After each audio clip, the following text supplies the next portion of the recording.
Welcome to an all spooky season edition of Roundtable Mindset, where we're serving up all things spooky and Halloween for the month of October, and we're going to be dishing up perspectives on topics that we normally do not dare touch.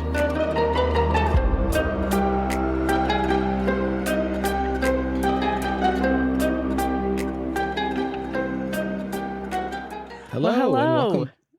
And welcome back to Round.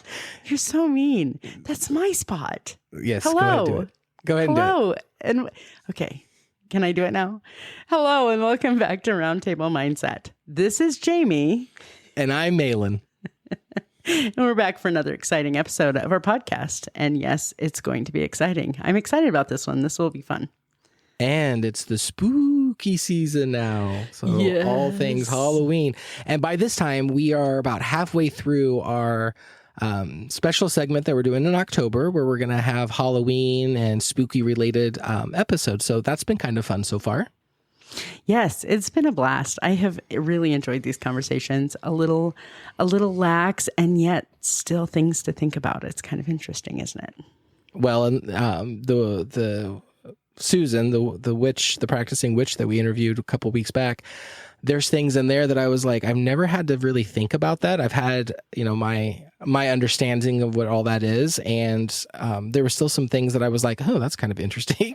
So even when we're having kind of fun with this type of information and topic and the season, it's still kind of cool to hear it from other people and get a glimpse through their lenses. So that's been really fun. Yep. Always something to learn, right? That's right. Yes. So I have some food for thought today. I mean, I'm totally jacking it from our conversation earlier, but I'm going to introduce it. So food for thought today. What? I have no idea what you're going to say.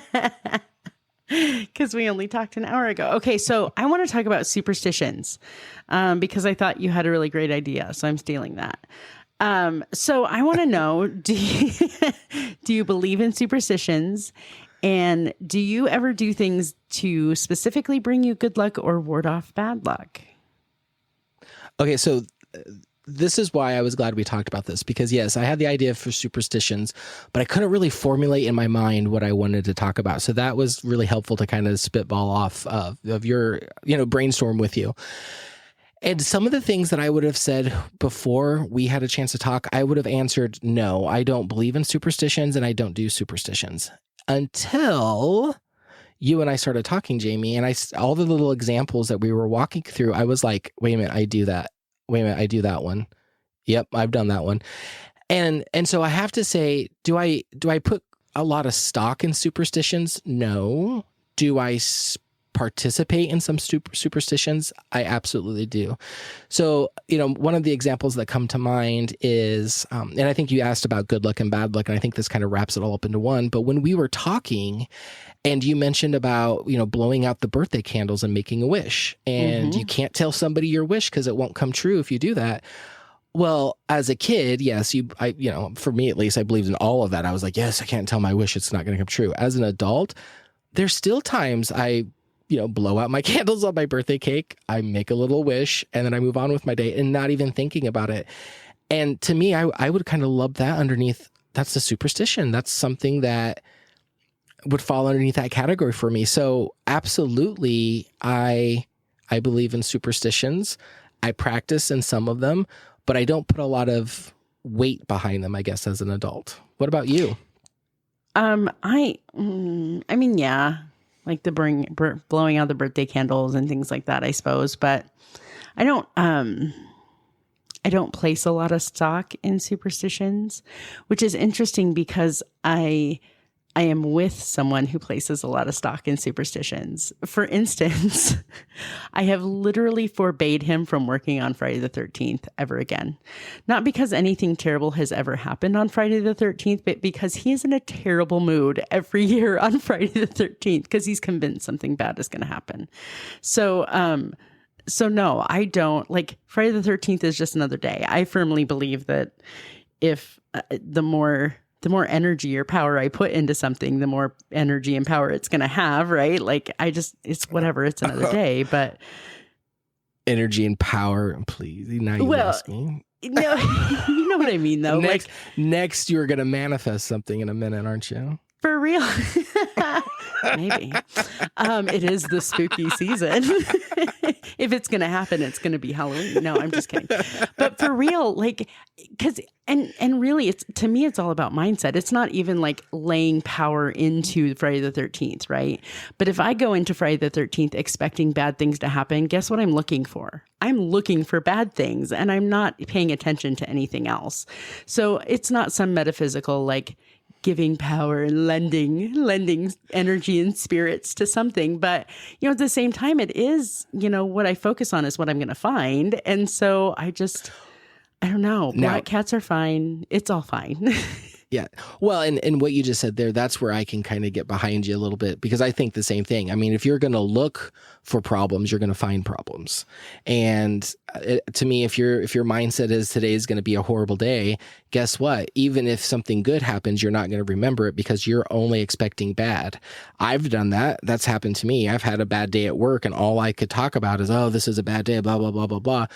Well, there was a lot of good that happened in that day that I just completely discounted because that's not what I was looking for. And when you talk about these superstitions, you know, I know some people that put a lot of stock into that. You know, they won't have the number 13 on anything, you know, it's kind of like what your partner was saying too is, but there's some of them that you step on a crack, break your mother's back was one as a kid. The black cat, if you have a black cat cross your path. One that I heard is if you opened up an umbrella in the house, then you'd get bad luck. Walking under a ladder.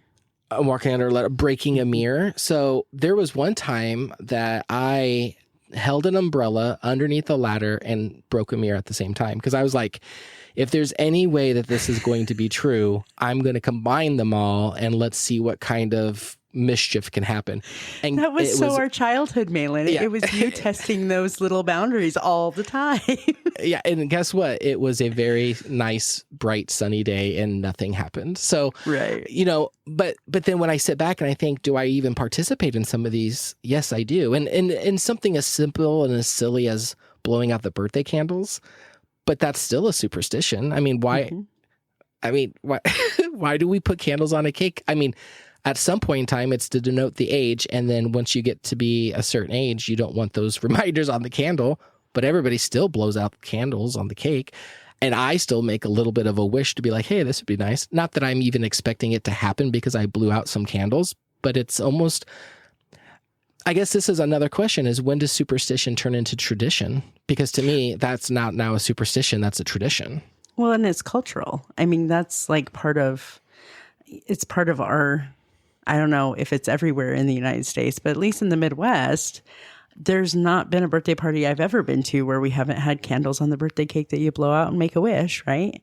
So, I mean, where does some of that lay too? Like, is it a cultural thing for us? I think what's interesting to me is kind of along the same vein too, with superstition is ritual.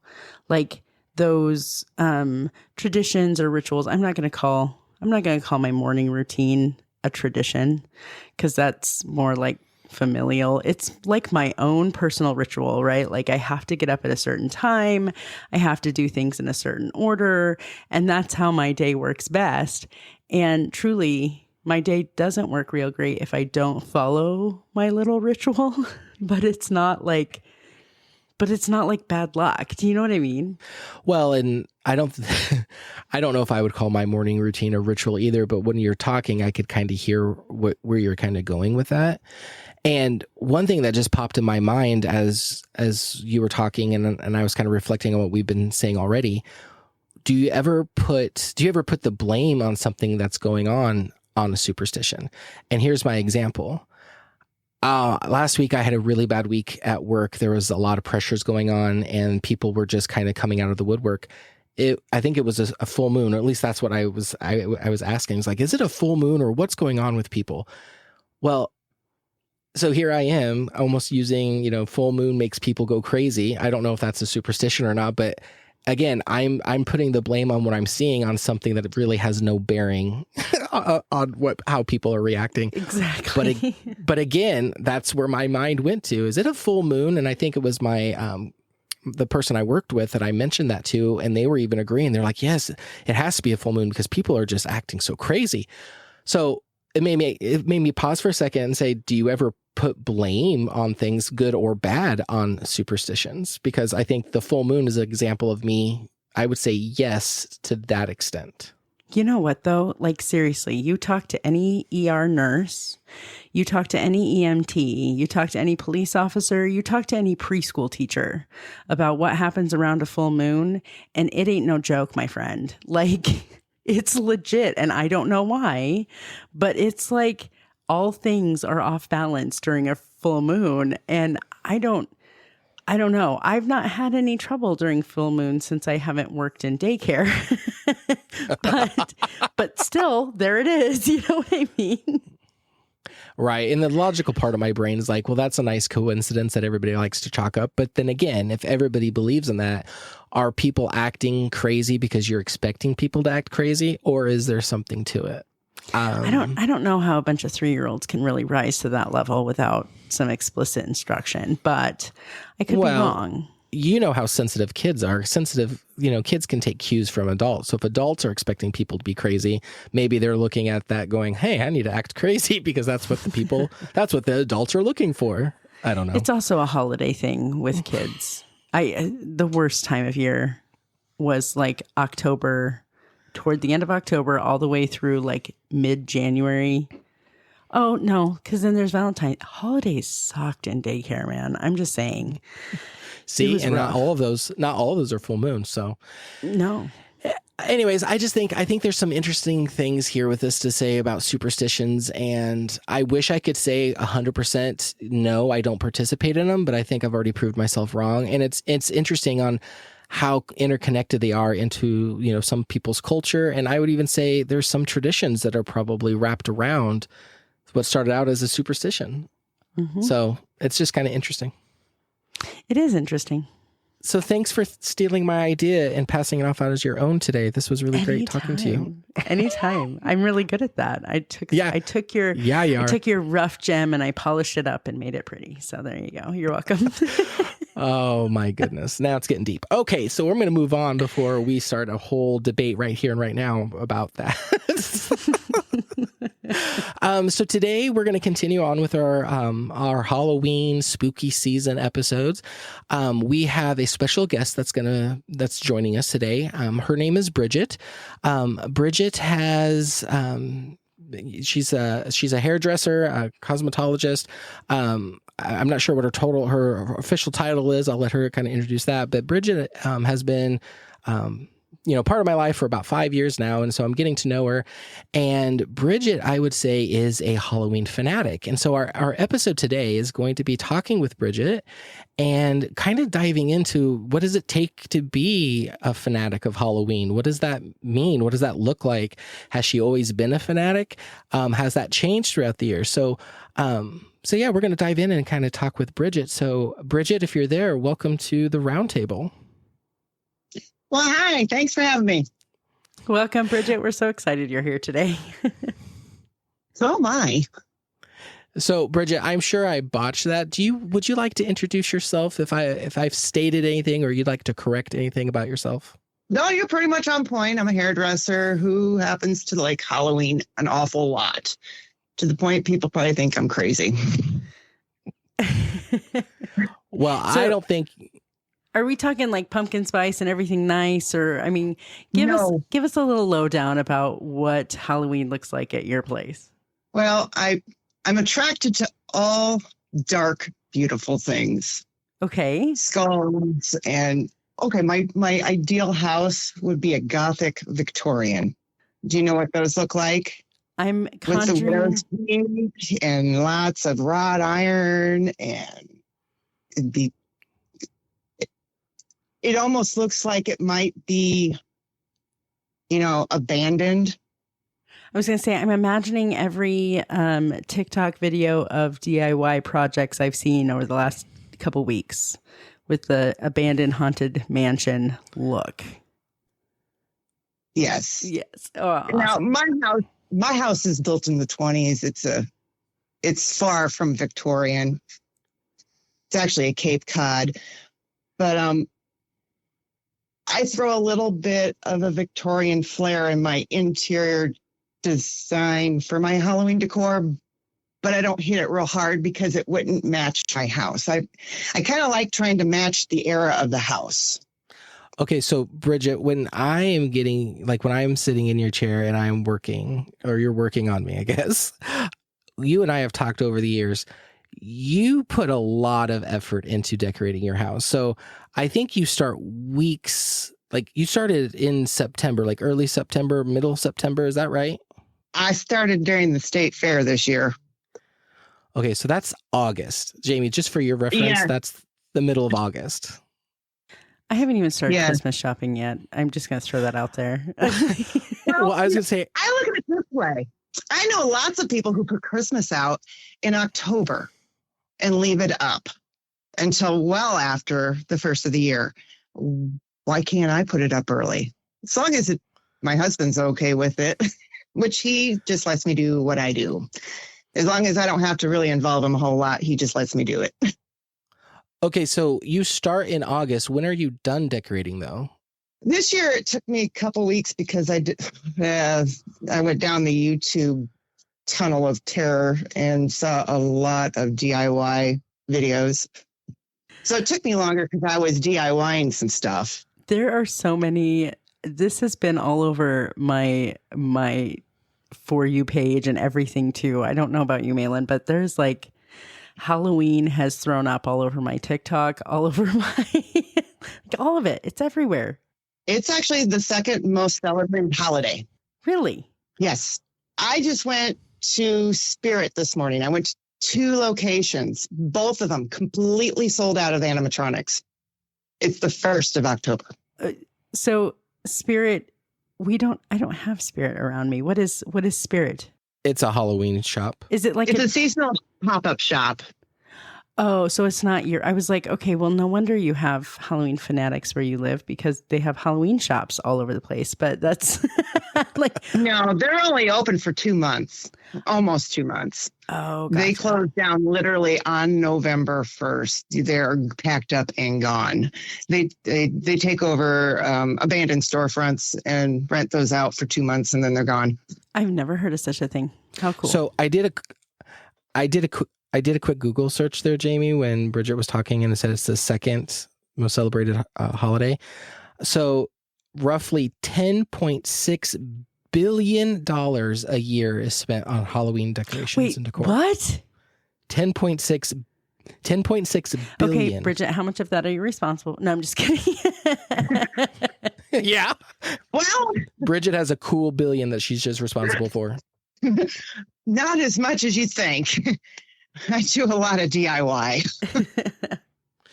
Okay, so Bridgett, I'm just curious. You start in August, and it takes you a couple weeks. We start decorating our house. Just the inside, right? Yeah. Right. So I'm going to set the stage because I really want you to expand upon this for me. So just to give some context, we decorate for Halloween in an afternoon in our house. We bring up 3 big totes. We decorate the inside. We put a couple things on the outside porch, not a lot, just a couple, but it takes us about an afternoon and then we're done. Walk us through inside, outside from your perspective, because I want to get a good sense of the difference between, I would say, us decorating versus a true Halloween fanatic like yourself, and kind of what that transformation looks like from the inside of your house and on the outside. Okay, so take us through the inside. Take us through the inside first. First of all, I have one whole room in the basement devoted to holding all my Halloween totes. What? And it's a pretty big size room. A whole room? Sorry, you should. A whole room. You should see my face. I am slack-jawed. A whole room of Halloween.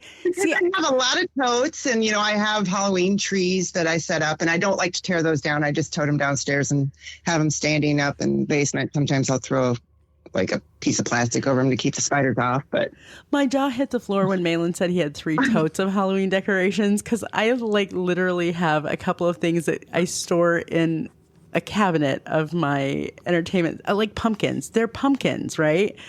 4 of them. Oh, dude, so much more than pumpkins. And in fact, you can go to like Goodwill and Salvation Army, and you can find things that you can incorporate into your decor. But anyway, so my first thing is I go through and I remove, 70% of my normal decor. And I've got everything down to bare bones, except for a few things that I think I can still work through. Because like I said, I like creepy things anyway. So I have creepy things sitting out all year round. And every room of the house has Halloween in it. Like you walk into my front room and underneath the TV, there is a scene under the TV. I have leaves on the ceiling. Well, not to mention, I do collect vintage and antique Halloween decorations. And I'm talking stuff that's from like the 50s and earlier. Those stay out all year round because they're very, very expensive and they're very, very fragile. So every room of the house. Every room in the house. Yeah. And then the kitchen's done up. I try to do a little bit of a theme in each one of them. Like one bedroom's going to be kind of a traditional Halloween. I got one bedroom that has more of a Gothic feel to it. My bathroom downstairs has a Gothic witch theme to it. I did primitive in my kitchen. I did elegant in my dining room. So, yeah, everything has a little bit of a theme to it. So I have to, stick to. Well, don't have to, but I want to stick to. Okay, so Bridgett, I just want to say how much I appreciate the organization that you've put into this and that every room has a theme. I'm sitting here telling you my theme is Halloween. I had no idea there was sub-themes within Halloween. Like you could have an elegant Halloween or... Elegant Halloween is new to me. What does elegant Halloween look like? Well, elegant is kind of like candelabras, black and red roses, a little bit of cobwebs, that sort of thing, a couple skulls thrown here and there that have like roses on their heads. See, I just got back from visiting Mahlon and now I'm like, I've got to come back. I've got to come back because I have to see this. Oh, Jamie, you have to see the outside of her house. I can't wait for us to get for her to start describing the outside. I mean, to say it is something to see is an understatement. Like people come and look. I think it is probably one of the most impressive scenes that I've seen. So you should definitely come back and look at it. But before we go to the outside, Bridgett, I just want to say, I want to make sure I heard you correctly. You leave some of your Halloween decorations up all year. And again, I know you said they're fragile or they're expensive, but there's Halloween decor in your house 365. Yes. That's a commitment. I know. It gets a little confusing when Christmas rolls around. Okay, thank you for going there because I was going to say, how do you balance other holidays when you have Halloween always present, always out in some aspect? But you just live with it. They're all in hutches. So it's not like it's literally just sitting on my table. They are displayed in a hutch, safe from being knocked over and destroyed. I have cats in the house and I really don't need them destroying these things. I probably got just as much money wrapped up in my antique Halloween as I do in my outdoor Halloween.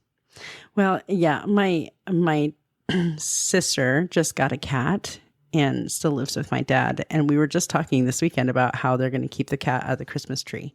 I can't imagine doing this for 3 months with Halloween decorations too. So now I know. And I use a lot of museum putty. Oh, there you I might have to tell. Thank you, museum putty. Writing a note down to tell my dad. Okay. So I have a quick question for you, Bridgett. Most of us can go back to where it all started. So what is the first indication that this was going to be a thing for you?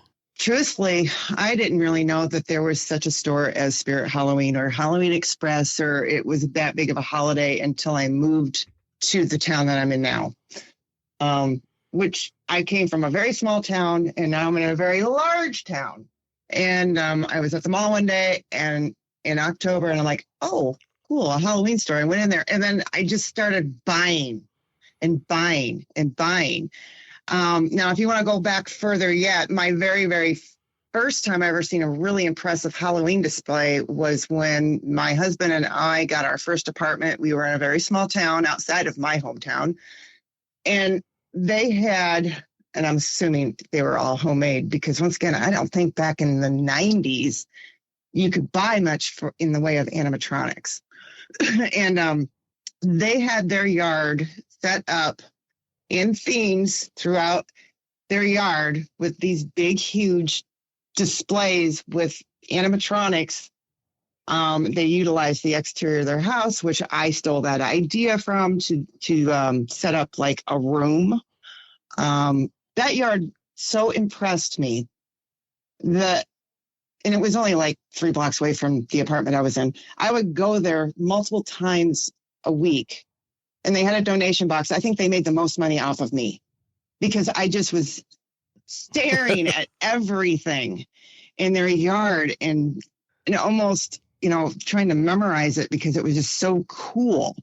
By the time we had moved from that town to another town, I made the trek back to that town and they had not put it up that year. So I'm wondering if somebody got sick or they moved. And I was quite saddened. Or electricity got to be too much. My cheapest month is October. Oh. Everything is LED and on Gotta leave everything else dark. Except for the acquiring of new decoration, right? That's probably... Right. Well, once upon a time, you used to be able to save money and buy it at the end of season, but not anymore. Right. No. And Jamie, I think it's important that around here, because, Bridgett and I don't live in the same town, but we live in the same region area. And I would say where I live, it is very common nowadays. And I was reflecting on what you were saying earlier, Bridgett, like, in the 90s and earlier. And I was like, as a kid, decorations for Halloween, there really wasn't a lot. I think there was like a plastic blown pumpkin or a witch hat or something like that when I was a kid. And even when I was blow mold. Mm-hmm. Yes, blow molds. Yep. But then as I got older, and I come from a very small town in the Midwest, and so as I got older and I went to college, decorations became a little bit more prominent. Still nothing like what we have today. But it wasn't until I moved here to where I live now where I started seeing animatronics. People are putting, the Thriller soundtrack to the lights. And so they're going off the same. So you can turn your radio to a station and the music's playing in your car and you get to see lights dancing and sometimes it makes a face. You see animatronics moving.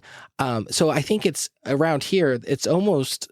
I don't want to say commonplace because they're still so spectacular to go and look at, but it's a lot more prominent here than it was even back in my hometown. When I go back and visit around the October timeframe, there's nothing like what I see around here. So I wonder if it is because we're in a bigger metropolitan area, but it's very impressive. But Jamie, I just want to kind of give you that context because there are pretty impressive displays in several spots around the metro that I live in. That's amazing. I can think of, there's one street in town that like kind of goes Halloween crazy and they do a fantastic job.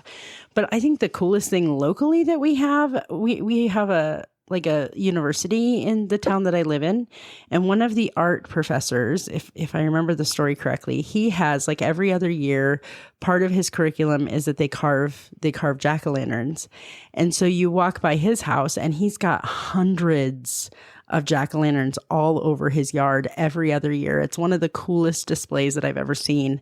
But I don't think we have anything quite like even a couple that we were driving by last weekend, Mahlon, I was like, what is this? Like, there is literally a 20-foot skeleton in someone's yard dressed like, I don't even know what it was dressed like. It's just, wow. You all get a little nuts for the Halloween. Yeah, it's crazy. So Bridgett, do you want to start taking us outside your house and kind of describe on how you transform that and what does that look like on a normal year? Well, from the street, you will see that I have just a standard graveyard set up. All the gravestones I have made myself or have altered those cheap foam ones a little. We built a mausoleum a couple of years ago. That was quite an undertaking. I was just saying, as, no as pun one intended, does, right? as one does for Halloween. A few years before that, we built what we call the Witch's She Shed, which we had reclaimed tongue and groove that we just built 3 walls and a roof, and we screw it together. And like 3 years ago, I was like, I really want a mausoleum for the graveyard. Couldn't we just slap it on the backside of the she shed? Because I have a very small front yard. And so we constructed it to adhere to the backside of the she shed. So that's kind of cool. We also got smart and made that out of that pink foam board stuff. So the pieces are really light. So you get the graveyard in the front. And I have this thing with zombie and creepy children. And so there are creepy children in the graveyard. Wait, what? Playing. Yes, creepy children playing in the graveyard. What? I'm freaking out a little bit. What does the creepy children tell me about creepy children? Do you have like live action actors? No, they're props. They're static props that I have. They stand maybe 3 foot tall max, and they have a menacing look on their face. And I just put them amongst the graveyard in different varying scenarios. Last year, I had 3 creepy girls holding hands. I had to wire their hands together around a tree, like they were praying to the tree or playing Ring Around the Rosie around the tree. And you got your classic groundbreakers and ghouls that I attached to the backside of the tombstones. And there's a reaper last year that I had standing above everybody. And I have this huge tree in the middle of the yard, so I have to work around this tree. Tell me about groundbreakers. Groundbreakers. It's basically a head, shoulders, and 2 arms. Oh, that's all it is. Oh, mercy. Bridgett, we're just going to put this out here. You and I do Halloween very differently. Because when I have gone all out for Halloween, we have happy pumpkins filled with leaves in my yard and little pretty white ghosts. And I mean, it sounds to me like you could terrorize your neighborhood by moving these creepy children every single night and just make a whole live action thing happen.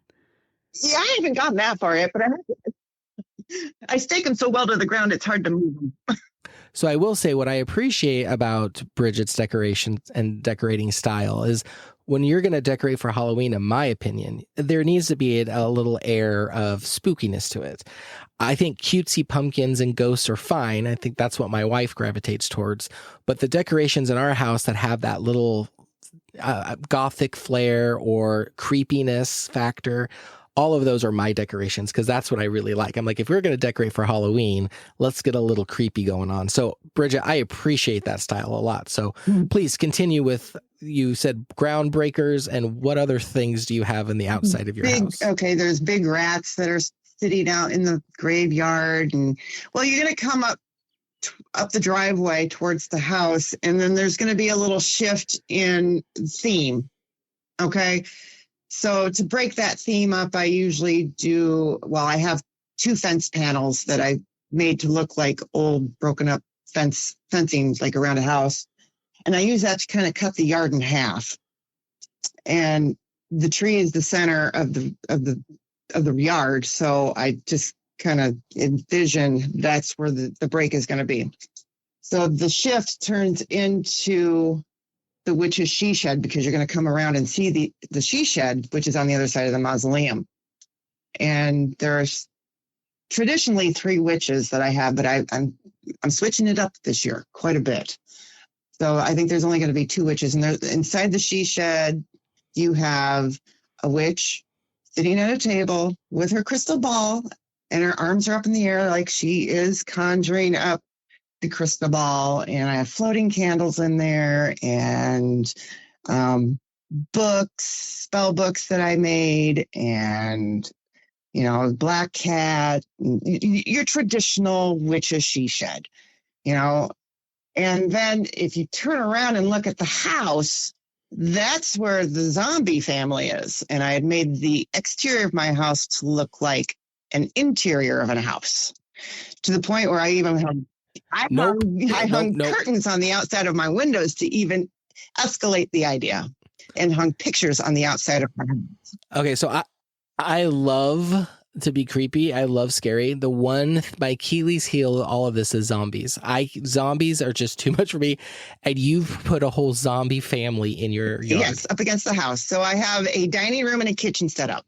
Wait, and around the dining room. Wait. Whoa. So you're you're telling me outside of your house, you have it staged to look like inside of the house?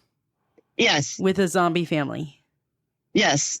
I will be there next weekend, Mahlon. I have to see this. Like, how do I not see this? You have to come see it. There's a table and 2 chairs, and I usually put the zombie children around the table like they're waiting for dinner. Oh, not zombie children. Not zombie. Oh, man. Zombie children, you know. Wait a minute. Jamie, you missed it. She said, ready for dinner. Do you set the table and put something that they're going to eat, Yes. Bridgett? Please tell me it's a pot roast. No, it's not.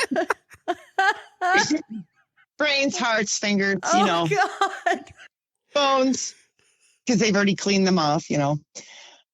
There is a mom, and I found the most awesomest baby carriage at a secondhand store for like $20.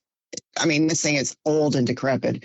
And I put a zombie baby inside of it, and I have a mom zombie standing next to it. And then you kind of move over into the kitchen. Now, all of my appliances in my kitchen are vintage. Like, we're talking 1950s. This year, I got a brand new stove, and Mike found it on the side of the road, and it fits perfectly because my refrigerator was from that time already. Before that, I would, what? I'm dying to ask a question.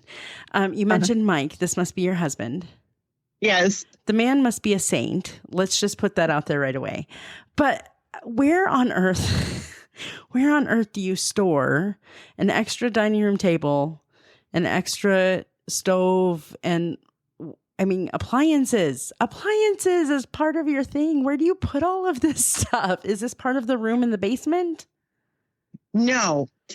Well, the appliances stay out front all year on the deck because they're heavier than Hades. And they they're vintage. You know, I like the look at them. I'll put flowers on them in the summer months. Actually, the refrigerator's great because we store crap inside the refrigerator throughout the year. Like garden utensils or something? No, like when we tear down the display, we start throwing stuff inside the refrigerator. Work smarter, not harder. Very nice. Right. Yeah, coffins dual as storage also, by the way.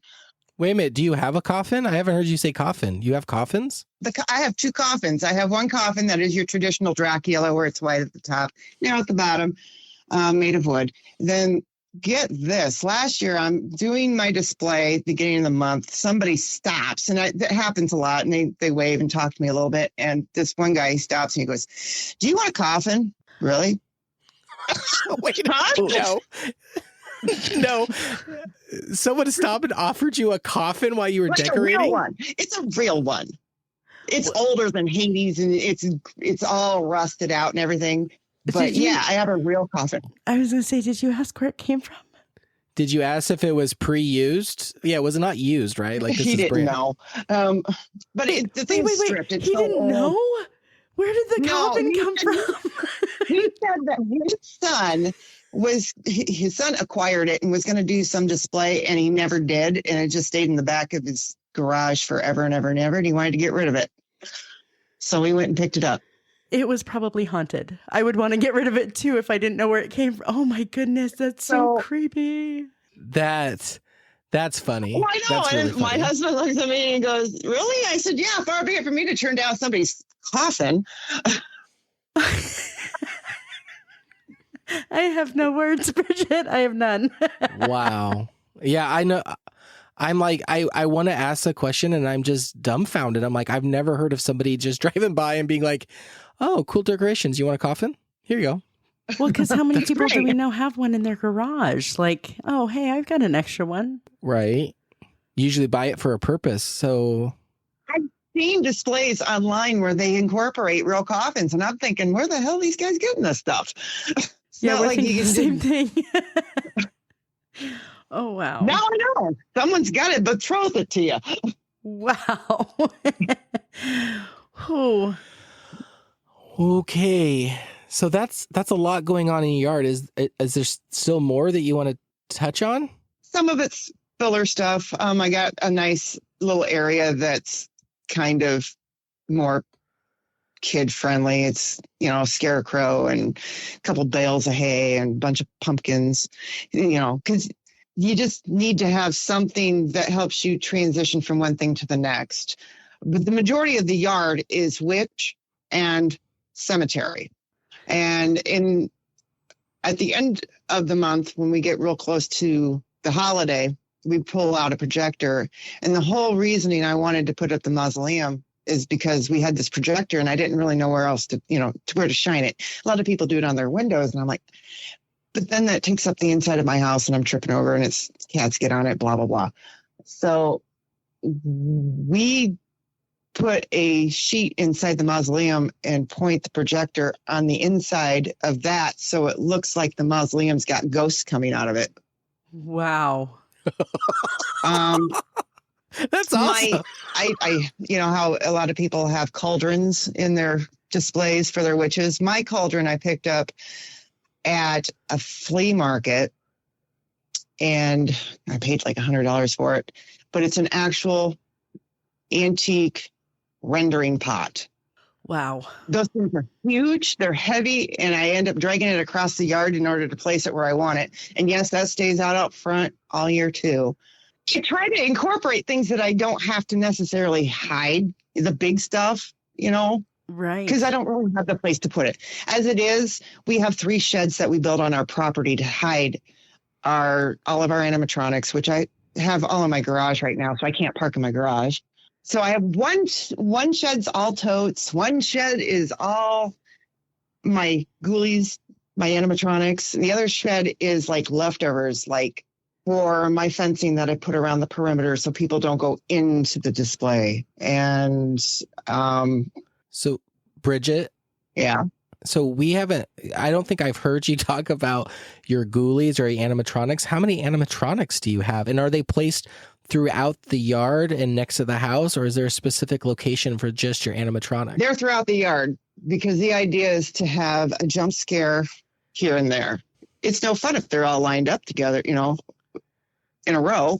So they're tucked in throughout the display. Some of them don't work anymore because they're not made real well and they're not really made to be outside. So some of them work, some of them don't. We get new ones every now and again. We retire the other, the really, really old ones. I'll pilfer pieces off of it and use it on something that's still working but needs a little bit of TLC.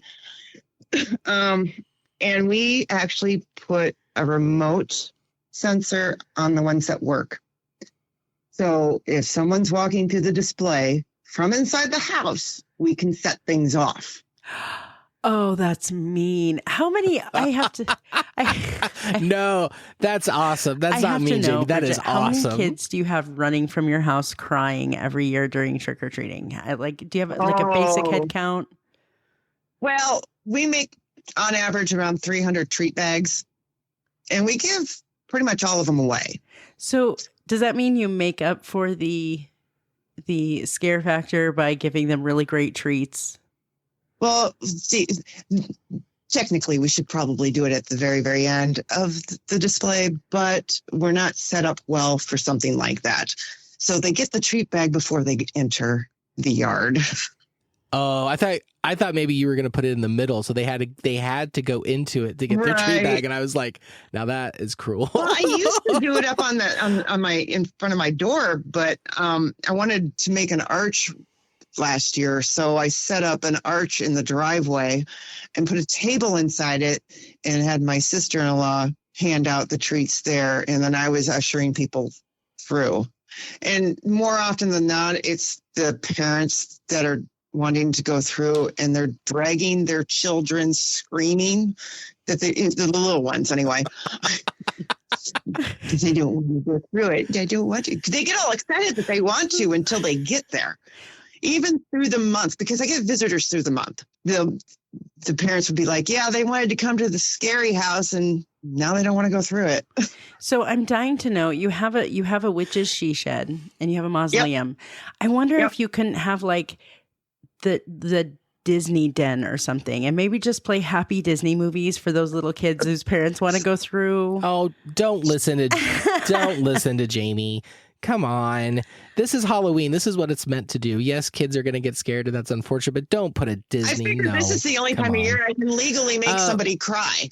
Fair. Yes, Bridgett. Yes. Okay, so I know I love this kind of stuff. So you have all of this set up. You said people come all throughout the month. Do they get to walk through your yard? I encourage them to. You cannot get a full effect of the yard unless you get out of your car and walk. You have to get out of your car.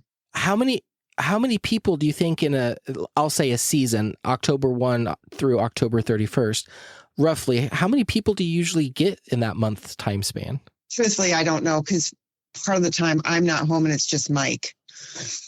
We do have cameras, but they don't actually keep a recording for very, very long. So I couldn't really give you a number. I can give you a closer number on trick or treat night, but I can't really through the month. And some weeks are heavier than others. Sometimes it depends on the weather. And if it's raining, then all of my animatronics are covered in plastic, which I've been told looks just as creepy with the plastic on them. Because now you have all these bodies with plastic on them in the middle of your yard. Right. So Bridgett, you have weeks that you take time to put these things together. It costs money. You've had to learn how to be, I'm going to say more handy than I am. You learn how to rewire stuff. I think you said swap parts from one animatronic to the other. Yeah. You invest all of this time, energy, money. Can I ask you why? Like, what drives you to do all of this? Well, I used to say it was because nobody gave love to the holiday, because everybody decorates for Christmas. Nobody decorates for Halloween. I just like it. You started out giving Halloween some same attention that Christmas was getting. That's where your motivation started. Is that what I'm saying or what I'm hearing? Possibly. Yeah. That was always my excuse anyway. I've always liked dark, creepy things anyway. So unlike, a lot of people like to do the really, really cutesy things like your wife, why? It's like it's a part of me now, and I know the neighborhood expects it out of me now too. And I don't want to make it seem like, oh God, I got to do it because the neighborhood's going to wonder if I don't put it out, because I look forward to it every year. I mean, once it's put away, it's out of my brain until about 4th of July. And 4th of July, my brain starts trying to figure out, okay, where am I going to place this year? Because I got to mix it up a little bit this year, because people who came last year, they're gonna know this the display if I keep it the same every year, and they won't want to come. That is so true. We have here in my town, we have a street where like the whole street gets together, and there's like an electrician that lives on the street, and he does this whole like multi-house orchestrated light show thing. And it built and built and built and got bigger and bigger every year, but it's always the same music. So it's not as exciting as it used to be. So I applaud your efforts in making it different. I'm sure, maybe your town needs to sell concessions or something, and then it could be considered a tourist attraction or something. Like, you could really contribute to the economic health of your community with this little display, it sounds like. Well, I'm not the only one who does a really large display. There's another one in the area just north of town that does the most beautiful display. Their display is what I would almost say is a professional display, because they go to professional hunt attraction where they have all these vendors that sell, and they also teach. Well, all these on animatronics are 5 times more expensive than mine, because they're buying all these air pressured animatronics, where mine are all electric, and they're all from Spirit and Home Depot and Lowe's and Amazon. And they do a donation for the ARL. Interesting. Yeah. Huh. They don't set up until the end of the month, because their stuff is so weather non-sturdy. You wouldn't want to leave this stuff outside for very long. And they get a lot of visitors. I don't know how long they've been doing it, We go see them after they've got their stuff set up, just so I can ooh and ah over their props, because they're just so beautiful, beautifully gruesome, if you like. Yeah. So are you kind of living out, I'm just going to ask this, Bridget, are you kind of living out a childhood dream? You know, you must have loved Halloween as a little girl, and are you living out some of that fantasy that you had back when you were small and said, hey, when I get my own house, this is what I'm going to do?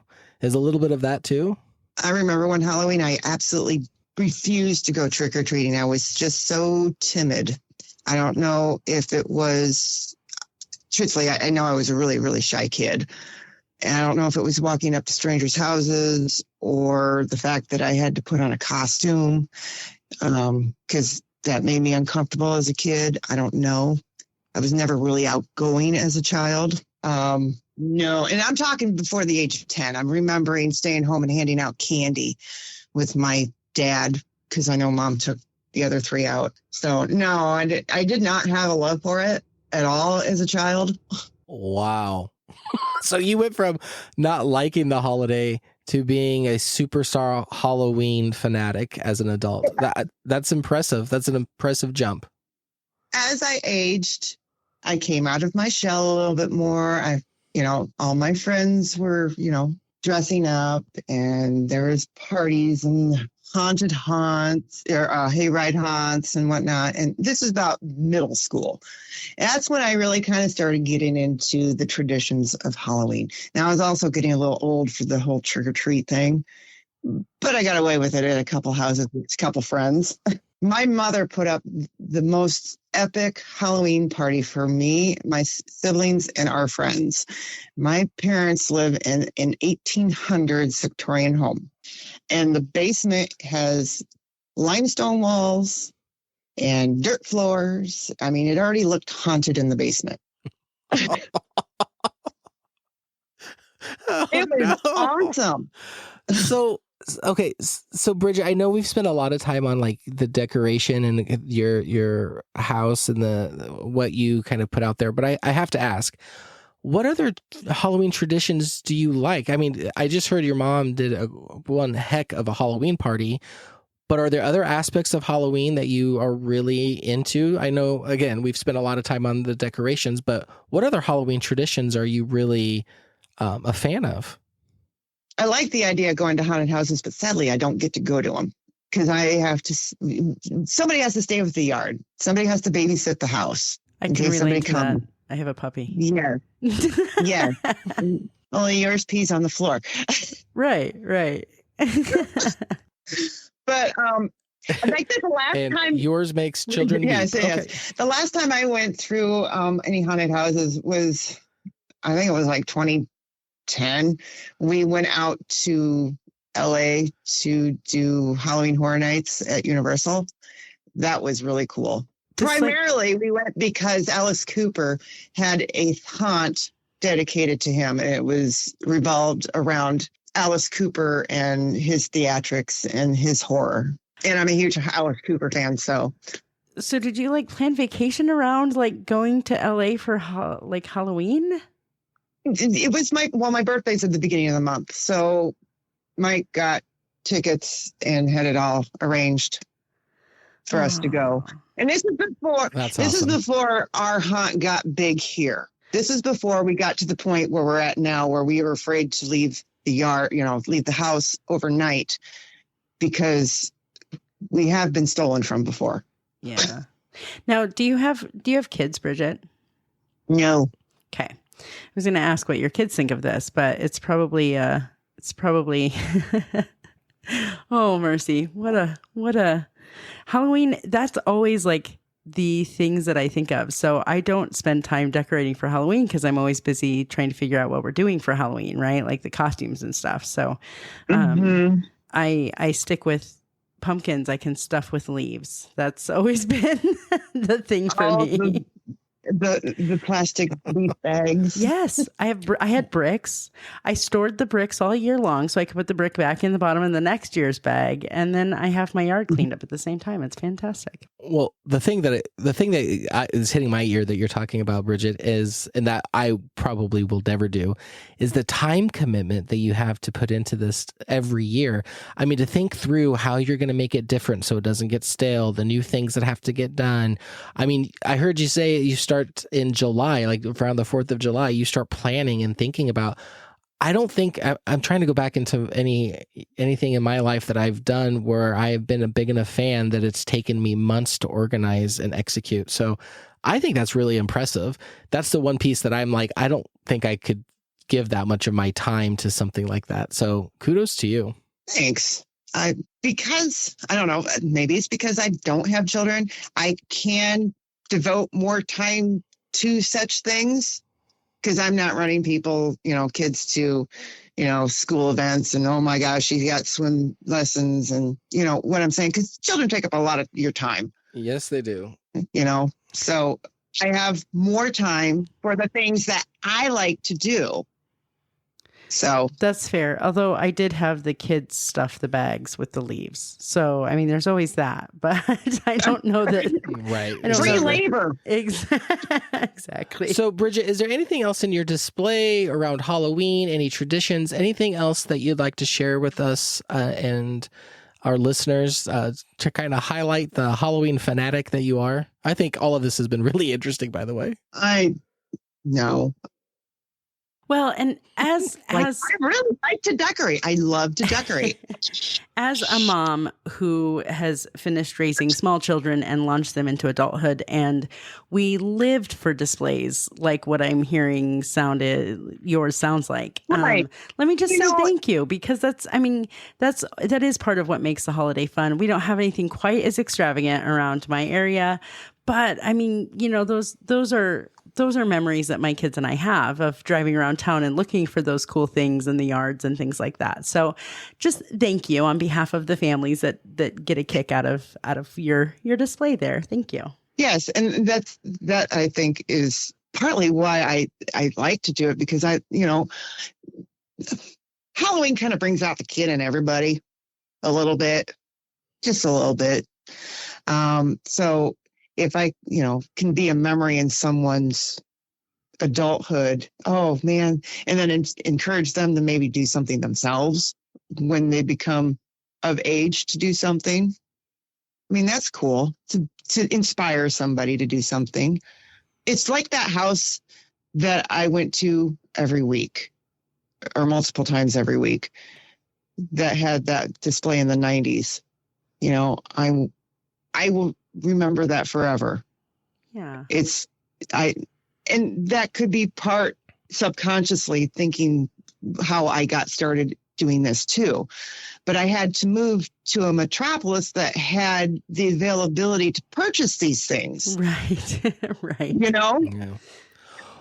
Because you just can't go down to your local Walmart and pick this stuff up. Right. Well, and what I like about this kind of this day and age too is, I'm pretty straight-laced and I like Christmas. It's my favorite time of year, my holiday that I really enjoy the most. And I like the decorations and, the family comes together. What I like about Halloween is that it's becoming more of a Halloween tradition, a family tradition too. Like Halloween's becoming more of a family event. We take time at my household where we pick out the jack-o'-lantern decorations and we put time to stencil them on there. And then we spend time as a family.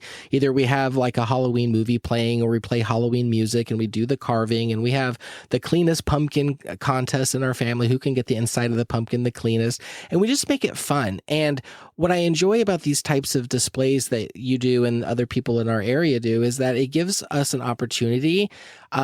In the Christmas time, we go what's called Christmas light looking. So the whole family gets in the car, we turn on Christmas music, we go around and look at all the displays, and we just have fun together. It gives us another opportunity. I still do that as an adult. Oh, sure. Mike and I get in the car and we go looking at lights. So it's a tradition from being a child. It is. Yeah, and what I love is that we've started a tradition doing the same thing now for Halloween. So we get in the car, and throughout the month of October, we hear about different displays, and it gives us a chance as a family to go and look at things that we normally can't. And the added bonus is there are sometimes a little creepy. There's sometimes a little surprising to see a zombie family with a full table set with a zombie baby. Like, it's a little bit like, oh, but it's still kind of fun. And that's what I really enjoy about kind of where we're at in the season and how people are decorating. So people like you that are super fanatics of Halloween and like to decorate, I really, say thank you, because it's providing my family an opportunity to do something together. And that's special for us. You said you were driving around looking at Halloween displays. I have found that it's really difficult to find them. I wish there was a directory of sorts, because they are fewer and far between to find, where people can put their address in and we can go around and look at them. Otherwise, it's very neighborhood specific, unless right telephone, one person says it to somebody who lives across town, hey, you should come over here. I only know of like 2 other major displays. And it sounds like you have the next step of your Halloween fanaticism all mapped out, developing an app with a directory. An app? I was just going to say, Jamie, there's an app for that. There should be an app for that. Well, we attempted to do a Facebook page, and apparently it didn't take off. I'm assuming, I'm not real tech savvy, but I'm assuming you have to pay to promote the page so it would show up on random people's feed, correct? I don't know, but you can pay to boost it. But if you're interested in doing that, just let me know, Bridgett, the next time that I come to get my haircut. We can look at that together, because there's a lot of things we could do on Facebook for free that will get that out there, and then it should take off and go from there. And Mahlon knows, because he's promoting our podcast like that. So there you go. Okay. Yeah. Oh, well, it has been, I had no idea, Bridgett, I'm not going to lie. I had no idea what it took to be in my thought process. Halloween fanatic is pumpkin spice, everything, and sweaters and boots and pumpkin patches. So, you never had pumpkin spice. Oh, mercy. See, you take this whole thing to a whole new level. So I appreciate you coming on and talking about that. And again, thank you for doing that for your community. What a cool way to give back. I think that's pretty awesome. And if you're interested, you know the kicker? Yeah, the kicker is I live across the street from an elementary school. Oh, that's oh, those poor kindergartners. Okay, so if you want to go out and make a video of your display, I'm positive there are people across the country that would love to see that. We could absolutely add it to our social medias. But I definitely need to make a plan to get back and see this display. It sounds fantastic. Yes. Bridgett, thank you for coming on. You're welcome. Thanks for having me. Yep. Have a good day. You too. Thanks again, Bridgett. See you later. Bye-bye. This episode was recorded and edited by Mahlon and Jamie. Music was Whack-A-Lantern by Ender. If you want to interact with us, you can find us on Facebook, Instagram, and the app formerly known as Twitter, just by searching Roundtable Mindset Podcast. If you want to email us, our email address is roundtablemindset@gmail.com. Or you can call us at 402-819-8999. Thanks again for listening, and we'll see you next time at the Roundtable.